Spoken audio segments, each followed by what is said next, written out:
A few days ago, a man named Dore Gold passed away. Before the world inevitably moves on, I want to quickly tell you about this remarkable man. Dore was a modern-day Abba Eban. He served as Israel's ambassador to the UN and was a longtime advisor to Israel's prime minister. Dore was brilliant, eloquent, and had an encyclopedic knowledge of the Middle East. He was also my mentor. As a young student in Middle East studies at UCLA, I discovered Dore's writings and quickly became obsessed. I'd print them out and furiously underline them and memorize large sections. And each week I'd challenge the views of my professor, Stephen Spiegel, by citing Dore Gold. This happened so often that one day Professor Spiegel said to me, "David, I know Dore Gold. I'll write you a letter of recommendation so you can go meet him." And so on a sweltering day in 2003, I went to meet Dore at his office in Jerusalem. I waited outside in a suit for what seemed like an eternity. I remember it like yesterday. I was incredibly nervous to meet the man that I saw as the Michael Jordan of Middle East policy. A small niche to be sure, but one that I cared about. I told Dore that I had read everything he had ever written, and I simply had to work for him in any capacity. And so on the spot, he took me under his wing. In 2004, Dore asked me to co-author a paper with the future National Security Advisor, General Amidror, called "Will a Gaza Hamastan Become a Future Al-Qaeda Sanctuary?" It did, by the way. Dore then said that he and I should write a paper together about the true diplomatic gaps between Israel and the Palestinian Authority following Yasser Arafat's death. I was in my early 20s, a pisher, many, many rungs below Dore on the professional scale. But that was Dore, a consummate mensch, always encouraging, always pushing others forward. He treated everyone with respect and never spoke down to anyone. I was so excited to work with Dore that I tell anyone who would listen that I had, quote, assisted a former UN ambassador. And a decade and a half later at my bachelor party, my best friends printed a hat for me which had emblazoned on it, "Assisted a former UN ambassador." Dore was such a mensch that he called me in Israel from a trip abroad on September 10th, 2003. He just wanted to check in on me. The night before, a suicide bomber walked into Cafe Hillel in Jerusalem and blew it up.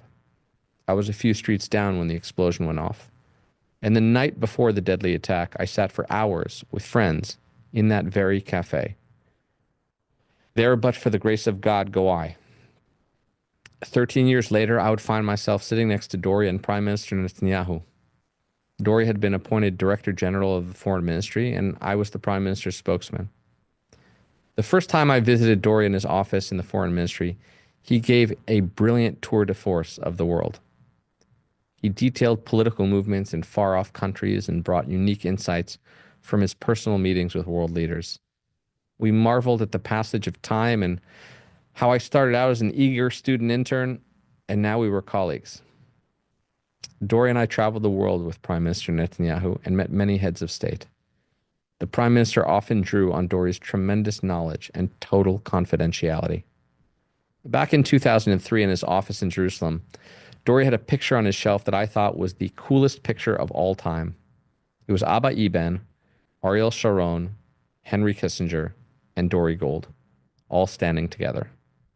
I wanted to be like Dore, at the center of history and a spokesman defending Israel on the global stage. And yet, no matter how impressive his experience was, Dore was always understated. I'd ask him how he was, and he'd reply simply that he was a bit tired from nonstop travel to Africa or the East. He may have been tired, but Dore was a tireless advocate for Israel. There was nowhere he wouldn't go to defend our people and defend our state. There are not many people like Dore. So smart, yet so humble. So accomplished, yet so kind. If you want to keep Dore's memory alive, consider buying his books for your kids or your colleagues. He always kept his eye on the prize. And his writings are a testament to what matters most. Israel needs defensible borders. Iran can never, ever be allowed to develop nuclear weapons. And the United Nations will not keep Israel safe. But Dore wasn't merely an academic sitting in an ivory tower. He was a practitioner of diplomacy at the highest level. He grappled with incredibly complex problems, and he traversed the world building bridges with allies and potential allies across cultures, religions, and continents. Thank you, Dore, for all you did for Israel. Thank you for your decades of service to the Jewish people. And thank you for giving me a shot. May your memory be a blessing.